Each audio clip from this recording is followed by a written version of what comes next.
हरियाणा में दुष्यंत चौटाला जो 4.5 साल सरकार में रहे बीजेपी की, उनकी मुश्किलें बढ़ती हुई दिखाई दे रही हैं। 2019 में बीजेपी को हरियाणा में बहुमत नहीं मिला था, 10 सीटें दुष्यंत को आई थी, उनके साथ अलायंस चलाया और हिसार एयरपोर्ट, क्योंकि वो पीडब्ल्यूडी मिनिस्टर थे, और हिसार एयरपोर्ट की बाउंड्री वॉल की गई।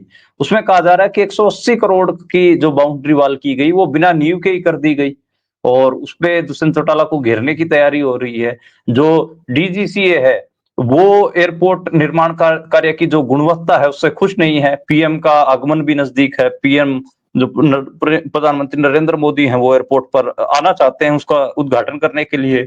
क्या मामला है सर जगदीप जी? क्या लग रहा है कि दुष्यंत चौटाला को कहीं फंसाने की तैयारी कर दी है क्या बीजेपी ने? देखिए मनदीप जी, इसमें देखना होगा कि प्रदेश की राजनीति में जो ध्रुवीकरण जिस तरह से अलग अलग जो पावर सेंटर हैं या राजनीतिक पार्टियां हैं उनका है। अभी इनेलो जो इनकी मूल पार्टी थी उनके 2 सांसद बने हुए हैं, और जिस तरह से उनको अपने जनाधार को आगे बढ़ाना है और उनका जो प्रयास है वो भारतीय जनता पार्टी के पक्ष में अधिकतर दिखाई देता है। तो और दुष्यंत चौटाला के इसी प्रोजेक्ट पे उन्हीं के जो चाचा हैं अभय चौटाला, उन्होंने पिछले बजट के समय में इन पे सवाल उठाए थे और वहां इनको बड़ा चोर कहा था, और इस पे करप्शन के चार्जेस इस सारे प्रोजेक्ट पे लगे थे। और कहा गया था कि ये जो प्रॉपर्टी डीलर हैं आसपास की जो जगह, एक्चुअली में ये सारी जगह जो है वो हरियाणा लाइव स्टॉक फार्म के नाम से थी, और उसको अधिग्रहण करके ये एयरपोर्ट का एक सपना संजोया गया था, जिसके बारे में कहा जाता था कि इंटरनेशनल कार्गो हब बनने के यहाँ संभावनाएं हैं। लेकिन धीरे धीरे ये कम होते होते एक सामान्य सा छोटा एयरपोर्ट जो पैसेंजर्स के लिए है, कमर्शियल पैसेंजर के लिए, वहां तक सीमित हो गया। अब बात आती है कि जो ये बनाया जाना था तो ये इन्होंने बहुत जल्दी की इसमें बनाने की, और ये प्रोजेक्ट अपने टाइम से पहले पूरा टाइम पे पूरा करके और ये राजनीतिक लाभ लेना चाहते थे। उसी के दौरान जब ये बाउंड्री वॉल करी गई तो उसमें जो स्पेसिफिकेशंस थी और जो कॉन्ट्रैक्टर को स्पेसिफिकेशंस के अनुरूप बनाना था, अब जब डीजीसीए ने उसकी ऑडिट किया तब उसमें ये सामने आया कि ये उन स्पेसिफिकेशन के विपरीत है। क्योंकि जो बाउंड्री वॉल एयरपोर्ट की होती है, उन्होंने ये कहा कि उसकी नींव आधारित पूरी बाउंड्री बननी चाहिए, ना कि पिलर्स के सहारे वो बाउंड्री वॉल क्रिएट हो जाए जो एक कर्टन की तरह रहे। तो अब वो उसमें जो स्पेसिफिकेशंस रही हैं, उन स्पेसिफिकेशन के आधार पे जब वो ऑडिट हुआ तो ये खामियां सामने आई, जिसपे आपत्तियां दर्ज की गई हैं, ऑब्जेक्शन हुए हैं, और अब उसमें सुधार करने की प्रयास किए जा रहे हैं। लेकिन कुल मिला के पार्टी जो भारतीय जनता पार्टी को ये खामी एक तरह से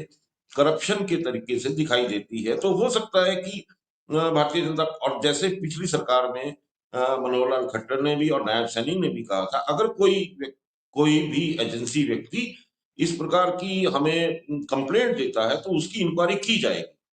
तो अब ये कंप्लेंट डीजीसीए के थ्रू आ गई है, तो अब ये इंक्वायरी की फाइल खुलेगी, और हो सकता है कि ये आने वाले समय में उनको घेरने की तैयारी हो, ताकि राजनीतिक वर्चस्व जो है भारतीय जनता पार्टी का कृषक समाज में या किसी भी समाज में उसी प्रकार बना रहे, और उनके लिए एक नेगोशिएशन की एक अच्छी जगह बनी रहे। और जो दूसरी इनकी विरोध मूल पार्टी है वो उनको खुश रख के अपने फोल्ड में रखने के लिए, आप देखिए कि अभी भारतीय जनता नहीं, पार्टी की इसमें सरकार जैसे है।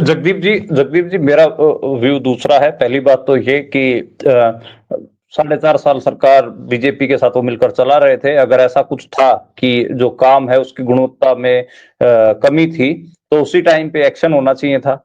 और फिर चाहे अगर इसमें कोई करप्शन जैसा, भ्रष्टाचार जैसा कुछ निकलता तो फिर सरकार जेल से ही चलती, क्या दिक्कत है? तो वो होना चाहिए था, वो भी नहीं हुआ। दूसरा बात, अगर भ्रष्टाचार है तो दुष्यंत चौटाला, अगर इसमें कोई भ्रष्टाचार हुआ है तो दुष्यंत चौटाला हो या फिर जो कॉन्ट्रैक्टर हो उनको कानून के सम्मत कार्रवाई तो होनी चाहिए। बाकी जो एक लार्जर कॉन्स्पिरेसी पॉलिटिकल थ्योरी बनाने की जो बात है कि इसको सेट कर लेंगे उसको सेट कर लेंगे, वो एक बाद की बात है। लेकिन एक इतना तो है कि जब 4.5 साल सरकार चलवा रहे थे दुष्यंत चौटाला, तब उनके खिलाफ कोई ऐसा कार्रवाई नहीं हुई। तब सिर्फ मुद्दे उठते थे, हमें पता कितने मुद्दे उठे, कार्रवाई कोई नहीं हुई। अब सरकार से बाहर हैं तो शायद जी, लपेट लिया जाए, इतना मेरा मेरा इसमें जी मानना मनदीप है। जी, इसमें ये भी है कि बार-बार इसपे सवाल उठे थे कि जिस जिस तरह से ये कंस्ट्रक्शन हो रही है, जो पहले जो ये बनाई गई थी, स्ट्रिप बनाई गई थी, उस स्ट्रिप हुँ, पे भी कंस्ट्रक्शन पे सवाल उठे थे और ये सारे सवाल बार-बार उठते रहे, लेकिन वो सरकार में साझीदार थे, इसलिए शायद उस तरह के सवालों को उस वक़्त में इतनी तरजीह नहीं दी गई। अब इनके हटने के बाद बहुत सी चीज़ें धरातल पे आ रही हैं, सतह से ऊपर आ रही हैं, तो अब वो जो भी ऑडिट हैं और जो भी उचित कार्य हैं, उनकी जब समीक्षा की जाएगी, तब ये निश्चित तौर पे इसमें जो खामियाँ हैं, कमियाँ हैं, वो सामने आ जाएँगी और ये भ्रष्टाचार है या किस श्रेणी में आता है, ये आने वाले कुछ समय में बिल्कुल स्पष्ट हो जाएगा। तब इस पे अच्छा कार्रवाई हो सकती है और इनको उस तरह से झेलना पड़ेगा। जी।